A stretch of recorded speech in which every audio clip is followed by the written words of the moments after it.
What's going on, Junkie Nation? Gorgeous George and Goes checking in here.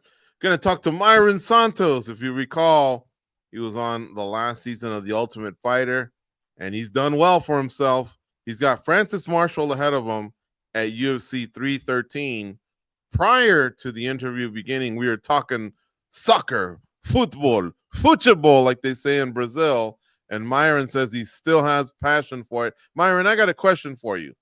If you were at Maracanã to go watch Fla-Flu, Flamengo versus Fluminense, and you're running around, the next thing you know, the fans start fighting a little bit.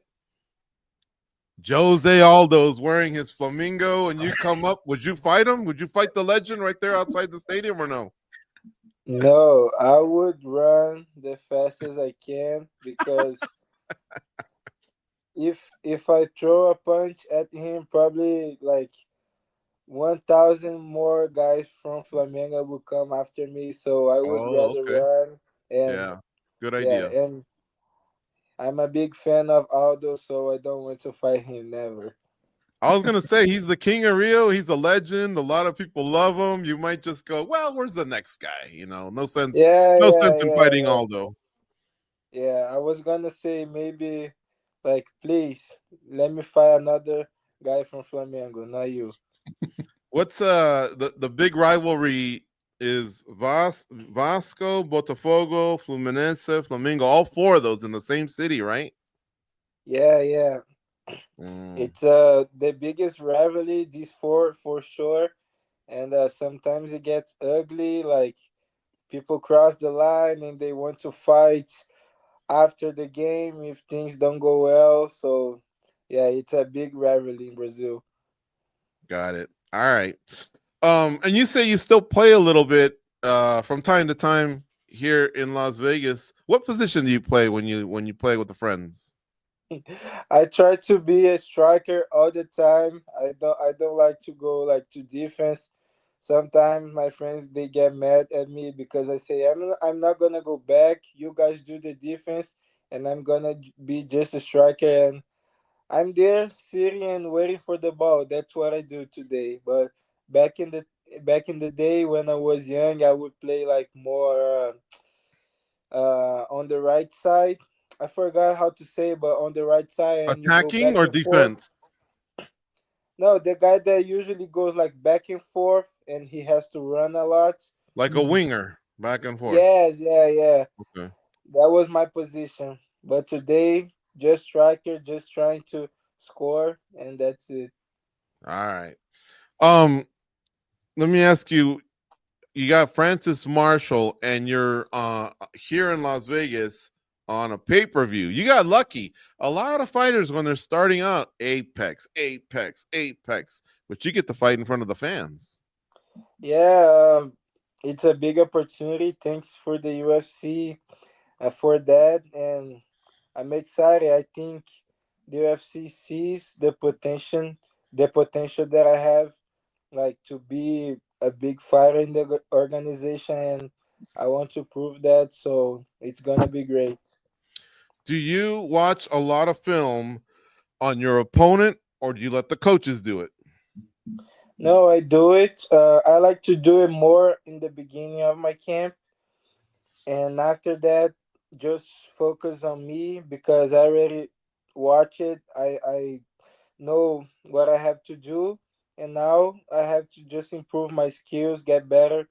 So in the beginning, like when the fight got scheduled, I think like 9 weeks ago, that was I think like Christmas time, and I watched like for a week or two, almost like every day, like trying to see the things that he does.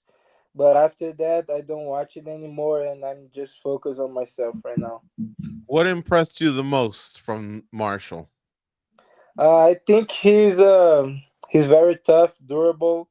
He has like his grindy style, and I think that's what he has. Like I don't see him like super like great striker or great wrestler, but I think he can like push to the limits and make guys tired and do his work from there. You know, I'm looking at your shirt, right? Team Grosso, and we know you as the Ultimate Fighter champion. Do you feel like that is it's obviously something to be very proud of, but do you ever feel like people sometimes look at a little bit of a rivalry between the Ultimate Fighter, the people that go on Dana White's Contender Series? Do you ever feel like you're representing the Ultimate Fighter as well? No, no, I never felt that. If people do it, I don't know, but for me, I think the experience in the Ultimate Fighter is much better, like to prepare you for the UFC because you go to a house, like you don't get to talk with your family for like 6 7 weeks, and you have to like live with your opponents. But I think, yeah, I think the experience is different. It's different and better for guys that fight and win the Ultimate Fighter. But I don't think there's this rivalry. I but I don't know. There's this whole new crop of fighters that are doing the Ultimate Fighter right now. If they were to ask you for a piece of advice, what's one thing you would tell them? I would tell them to believe themselves because they are capable of. When I went to the house, I saw the other fighters. I knew a couple of them, and I was like, oh, I didn't know if I belonged there or not. So at the end, I saw that I was the best fighter, and I had to like find a way to believe in myself during the show. So I would say to them, believe in yourself and work hard. And yeah, that's it. If you believe yourself 100%, you're gonna be the champion. Is there one thing that you can point to in your time on the Ultimate Fighter, something that you learned from your coaches that to this day you're still using? Um, I think more. Um, I learned like I'm a very calm guy, but I learned how to be more calm because my first fight, my opponent was talking shit all the time before in the house. They didn't show that, but he was like trying to get into my skin and things like that. So I learned how to be controlled. And in the first round, I tried to rush, and then he got me down. And after the fight, I thought like I can't be like distracted for my emotions in a fight for like not even a split second. So that was one thing that I learned, like to be calm before the fight and during the fight. So I think that was one of the lessons that I got. I know that that was an example of maybe that affecting you in a negative way, right? That guy talking smack, and you've learned from that. But in a way, do you kind of like it when they talk a little bit of smack? Like, does it give you a little bit more? You spend more time in the gym, you're more fired up. Does it, in a way, do you ever like it a little bit more when they do that? Yeah, I train hard because for two reasons. This guy, uh, my first fight was against Edwin Cooper. He's a like very tough wrestler, all American, and he beat a guy that beat me in Muay Thai in Brazil like long time ago.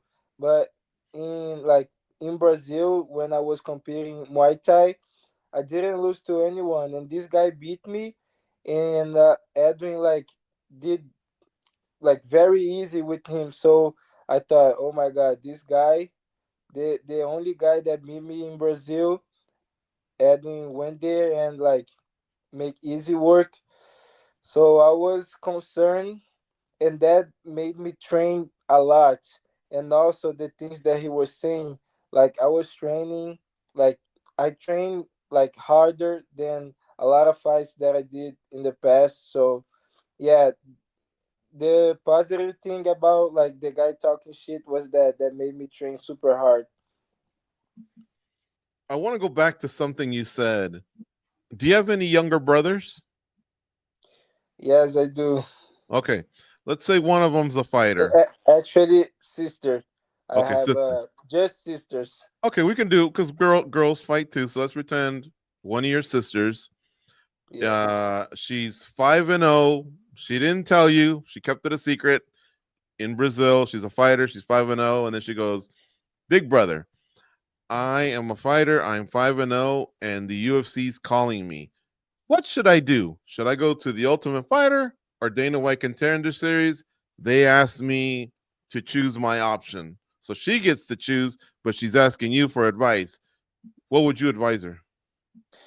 I would say to her to go to the Ultimate Fighter because Really? yes, because 6 weeks? Wow. Okay. because like I see that, and I have some friends that see the same. I went to the house, one fighter. When I left the house, I was another fighter, much better. And I think like you don't have to lose like that to think like that. But if you lose, like it doesn't go to your record, so that's a good thing. And the experience, like what what like go to the Ultimate Fighter will do with your head, with your mental game. It's like incredible.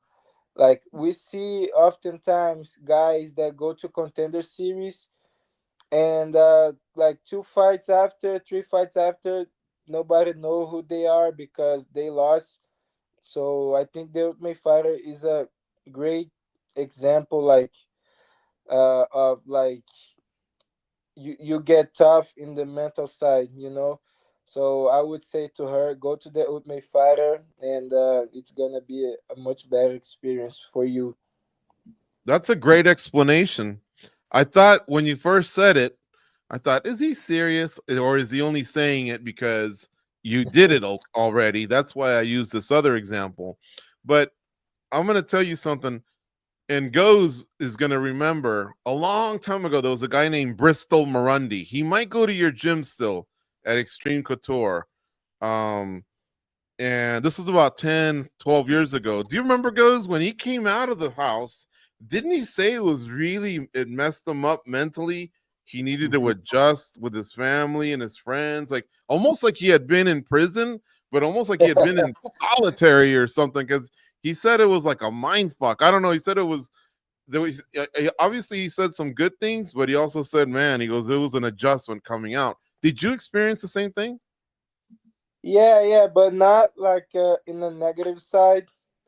Uh, like each fighter will have their own experience, but I was here in Vegas, so it wasn't like I was far from my house and like prison. Like I knew where I was, I knew the street that I was, so I think that was a good thing for me. But I tried to like take the best every time that I was like trying to think like, oh my god, this experience it's not good, but at the same time I was like, no, this is good for me, this is good for my mind. I need like to get away from my phone a little bit, to get away like from That's my true. family a little bit so I can focus on myself. Yeah, Because like when I was like here outside, sometimes you are training for a fight, but you are concerned with your family, with the bills, like with correct. everything. There I was just focused on myself and the guys that I was gonna fight. I was having dinner with the guys that I was gonna fight, that I was gonna knock out. So I think yeah, for me it was a good experience because I was trying to just like to see this side, you know. So it's a prison but in a good way. Yeah. No, this is great. Um, I'll tell you another story real fast. Jorge Masvidal, he had a long career, and then in 2018, he wasn't sure what he was going to do next, and he did he go on the reality show before our trip to the military or after? Do you remember? I think, do you It was remember? before, I think. Okay, so Jorge, they called him to do a reality show. I think was it Puerto Rico or something like that. Same thing, Myron. They took his phone. I think it was called Exulton. I don't know if you've ever seen it on television.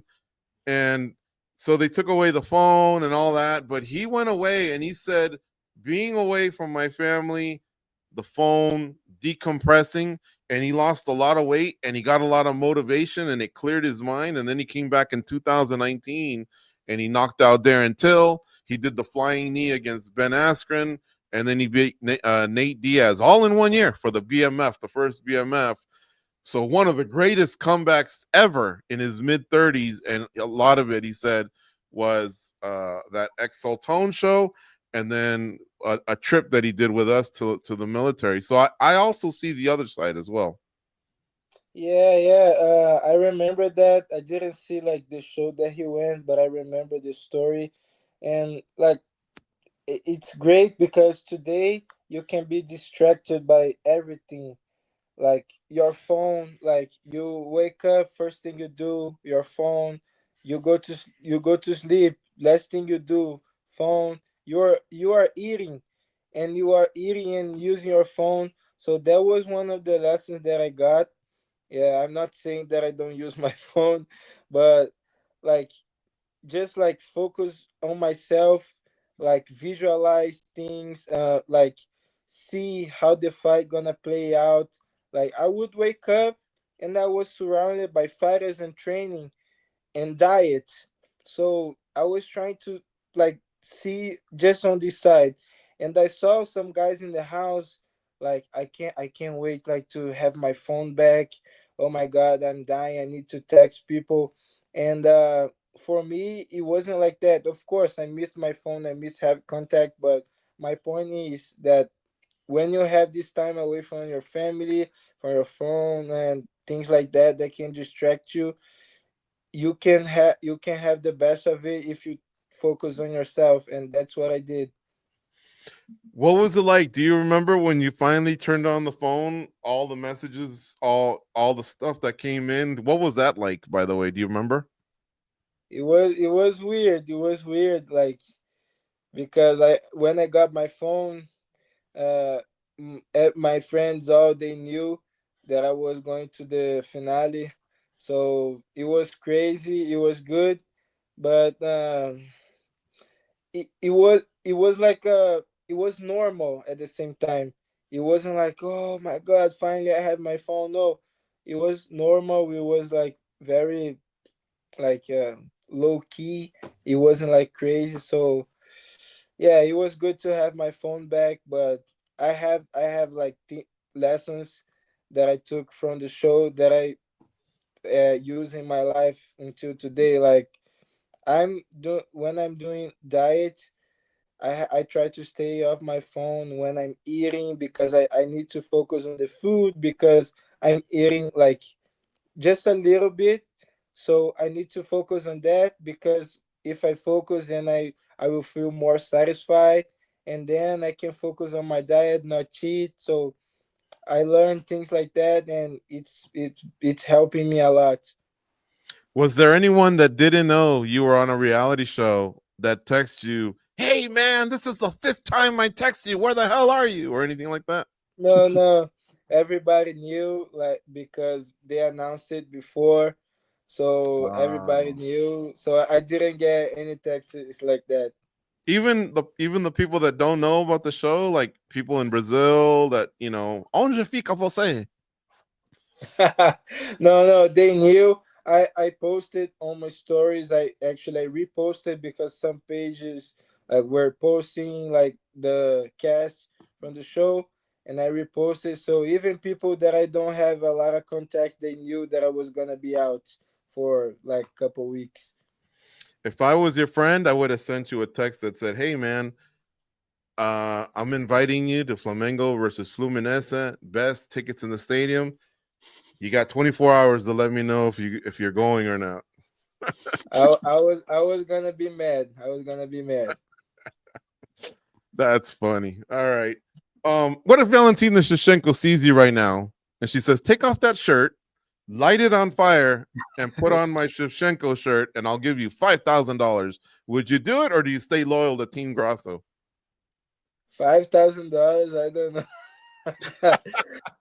If you didn't have like said that, I was gonna say no, no. But $5,000, I was gonna put, and after I was gonna take off.